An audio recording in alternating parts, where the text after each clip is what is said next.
Hola amigos, bienvenidos a un nuevo video de mi canal. Soy Clau y hoy les voy a hablar de la reseña de este año.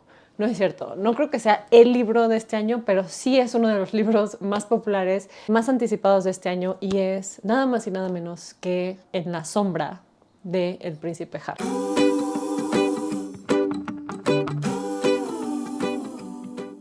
No soy fan de las traducciones que le ponen a español algunos títulos, este es uno de esos casos, pero no importa. En inglés se llama Spare y tiene mucho significado en el libro.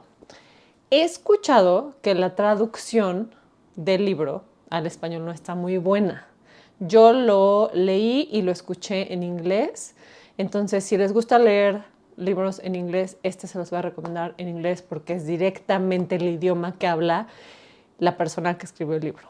Ok. Tengo muchas opiniones anotadas porque todo el tiempo que estuve leyendo el libro estaba haciendo anotaciones porque estaban pasando muchas cosas al mismo tiempo y no hay orden, no hay coherencia y ¿hay spoilers o no hay spoilers? Si no han seguido las noticias y no saben absolutamente nada del príncipe Harry y de todo lo que ha pasado en su vida, sí hay spoilers en este video, pero no creo que sea nada que no estemos enterados todos con las noticias que vemos.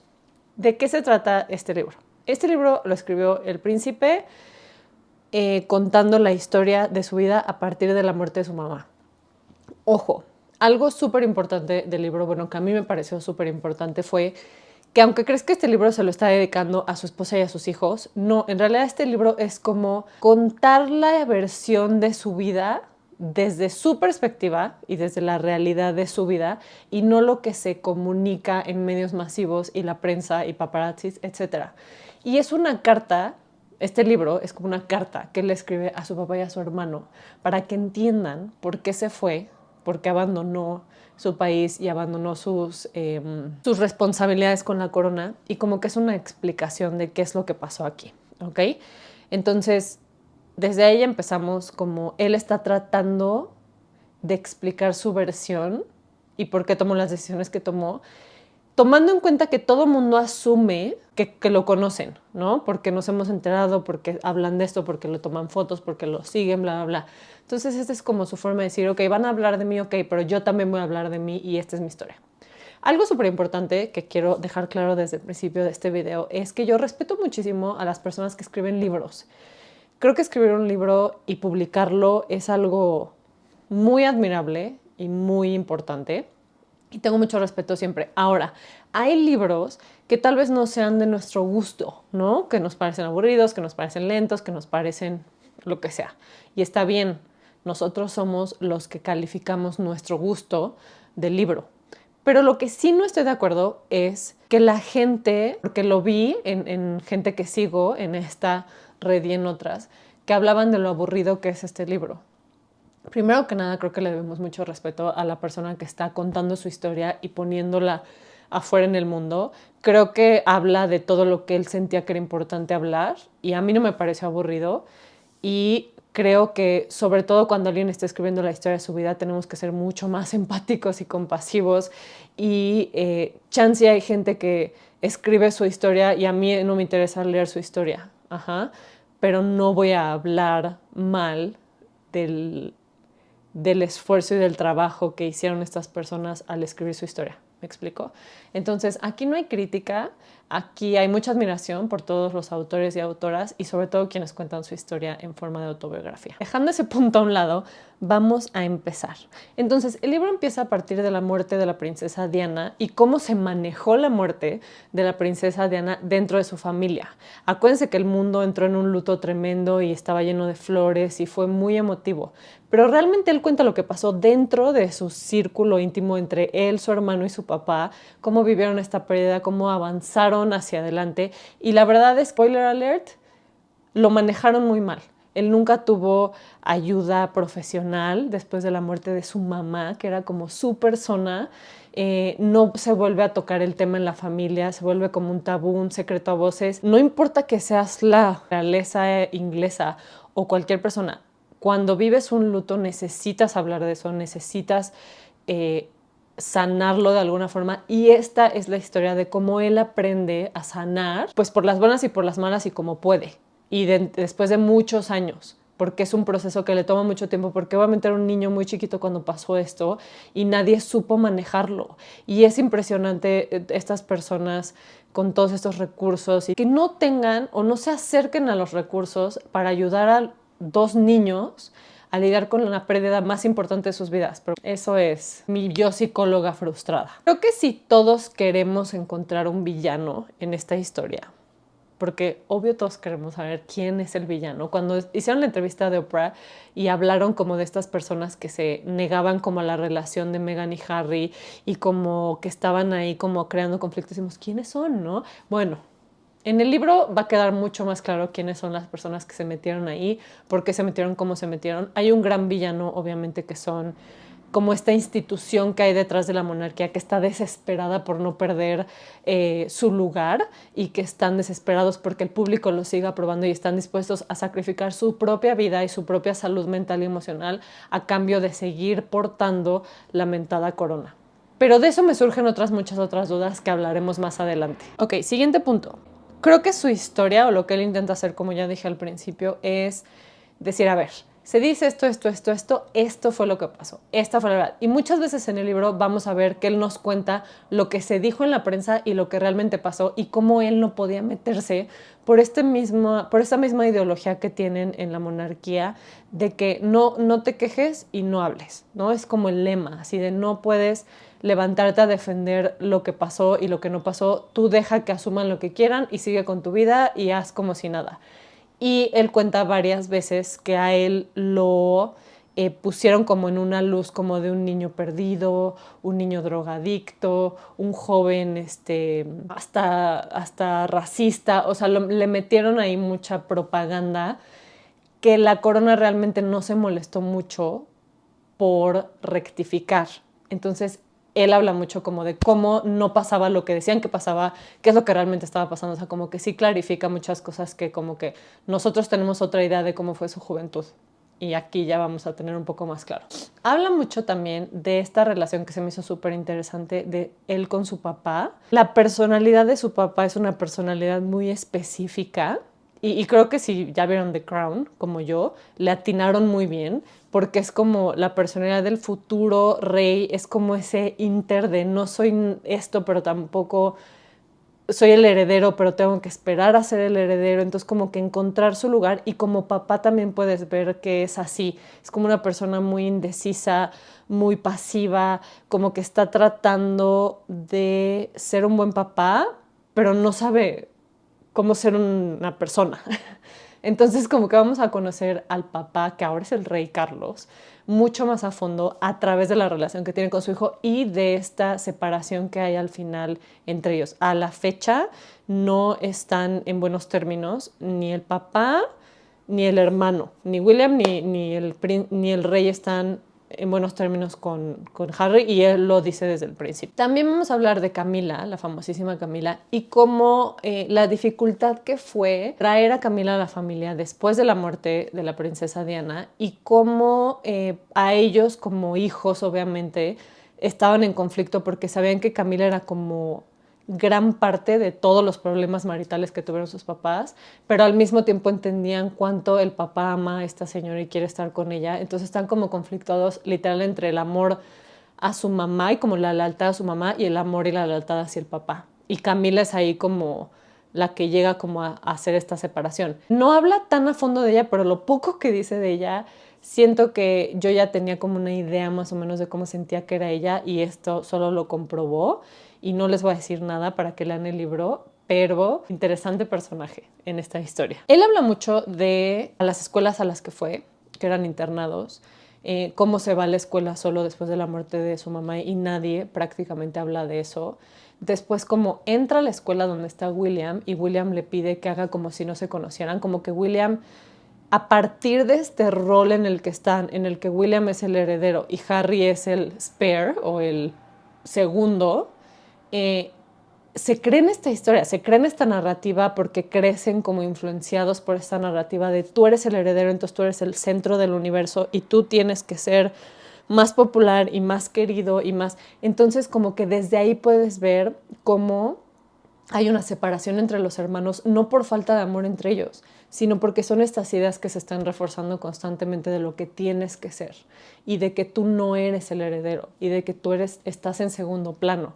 Y siento que lo que pasó aquí, por lo que he visto, es que Harry tiene una personalidad como mucho más como Diana, ¿no? Como más como más extrovertido, más amigable, como muy agradable y una energía como muy... como una energía muy relajada y como muy atractiva.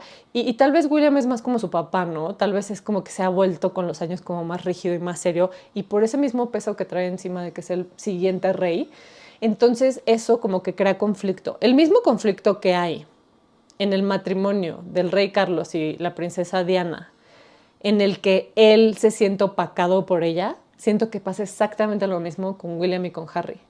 William se siente opacado por la buena vibra de Harry y eso hace que entren en constante conflicto que hasta fueron a los golpes en algún momento del libro, que se pelean y se empiezan a pegar. Entonces, así como yo siempre los veía como en una luz como más de los hermanos que están ahí juntos y se apoyan, pero no, todo es el show que hay hacia afuera de una realidad que no es lo que está pasando dentro. Y él es súper honesto cuando habla de esto, reconoce su parte, pero también habla de cómo su hermano le ha fallado o se ha sentido amenazado por él muchas veces. Creo que hay un gran tabú en torno a que mucha gente dice, es que no debió de haber hablado de esto, es algo privado, está como sacando los trapitos de toda la familia. Y yo creo que al revés, creo que no ser un líder de opinión, porque eso es lo que son, ¿no? Son líderes, son personas a las que todo el mundo voltea, admira, sigue.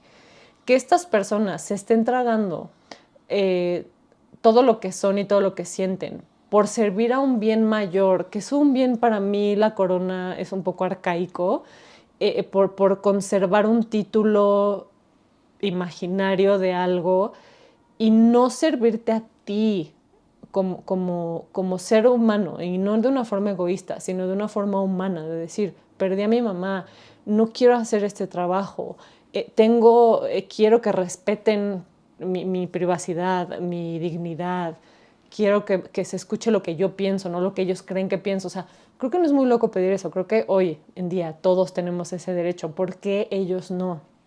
¿Por qué ellos todo es tan tapado y tan escondido? ¿Por qué tienen tanto miedo? Creo que algo que regresa una y otra vez en este libro es ese miedo, ese absoluto pánico que tiene la corona de perder su estatus, que al mismo tiempo no les ha dado absolutamente nada más que miedo a vivir y a ser quienes son. O sea, parece que es, en vez de como un privilegio, parece que es una maldición nacer en esa familia. Y siento que en la serie de The Crown también se toca mucho este tema, como de te tocó, ya valiste. O sea, tu vida ya se volvió servir a la corona y no servirte a ti y no servir a los demás y no ver a tu familia como tu familia y todo muy como, hacer todo como muy formal y como un contrato que tienes que cumplir. Y así es como él describe su vida. Harry entra al ejército un poco para encontrar un propósito más allá de servir a la corona y un poco para escaparse de la corona. Y sus años, y de lo que habla mucho en el libro, sus años como más fructíferos fueron sirviendo al ejército, porque él decía, yo aquí me siento normal. Irónicamente, en un país en guerra con una pistola y bajo amenaza de muerte, me siento más normal que estando entre estas personas donde hay esta como falta de conexión y de comunicación. Todo lo que no sabemos de su carrera del ejército se toca en este libro. Yo sabía que sirvió en el ejército, pero no sabía hasta qué punto. Y todo lo que lo marcó, no solo el ejército, sino estos soldados y convivir con estas personas dentro del ejército y fuera del ejército. Hace varios viajes después con este grupo y como que tiene este sentido de pertenencia entre estas personas que no son su familia. Si les gusta un poco más la parte de chisme, habla muchísimo de sus exnovias, de cómo intentó tener relaciones serias y tuvo relaciones serias y largas, pero por qué no se daban las relaciones, por qué no funcionaron.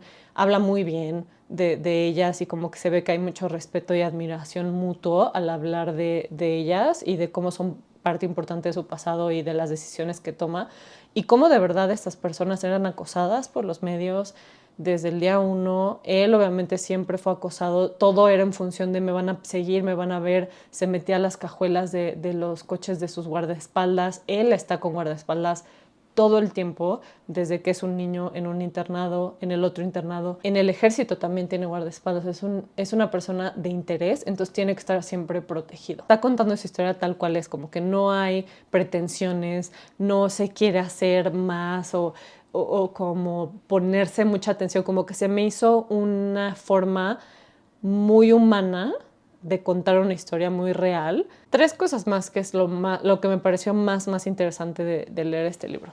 La primera es cuando ellos deciden irse, aunque esto ya es casi al final del libro, cuando ellos deciden que se van a ir, que van a renunciar a sus deberes reales, dicen, ok, sí, adiós, se van. Creo que primero se van a Canadá.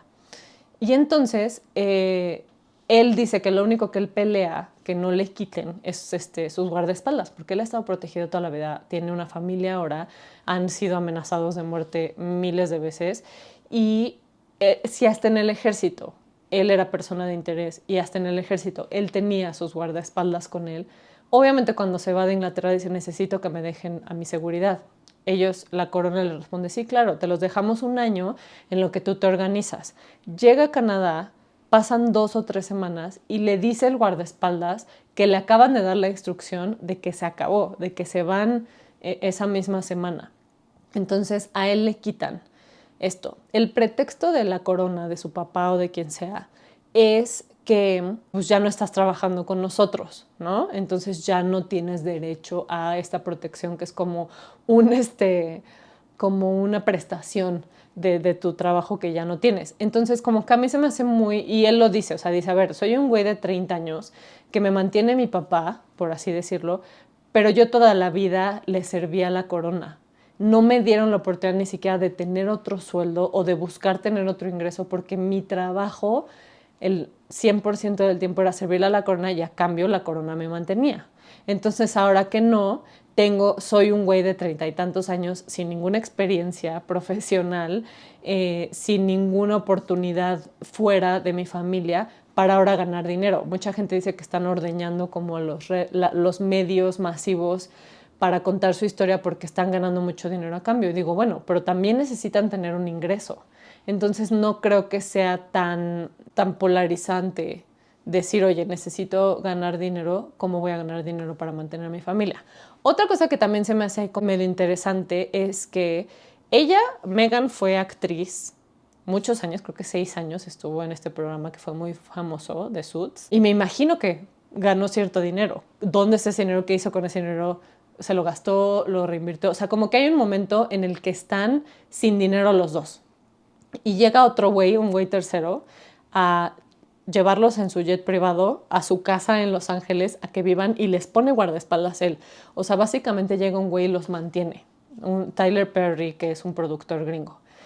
Y dices, a ver, él tiene una herencia de su mamá, que según esto, la princesa Diana les dejó muy buen dinero a los 2 hijos. No sé exactamente cuánto, no sé cuánto han usado, cuánto han gastado, pero él como que en el libro dice, no queremos usar la herencia de mi mamá porque ese es dinero para nuestro hijo.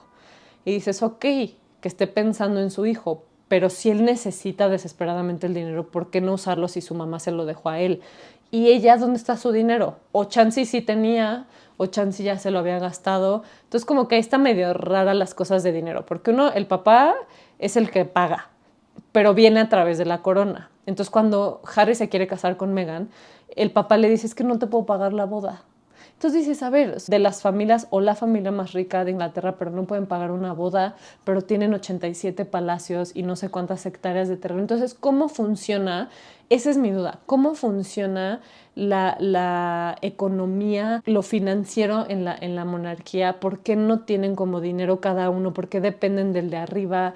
¿Quién es quien maneja el dinero? ¿Cuánto dinero hay? O sea, como que eso como que me quedé mucho con la duda y definitivamente lo voy a seguir investigando, pero se me hizo como muy raro esta parte del dinero que ellos no tienen, pero el papá no les quiere dar, pero les quitan el guardaespaldas.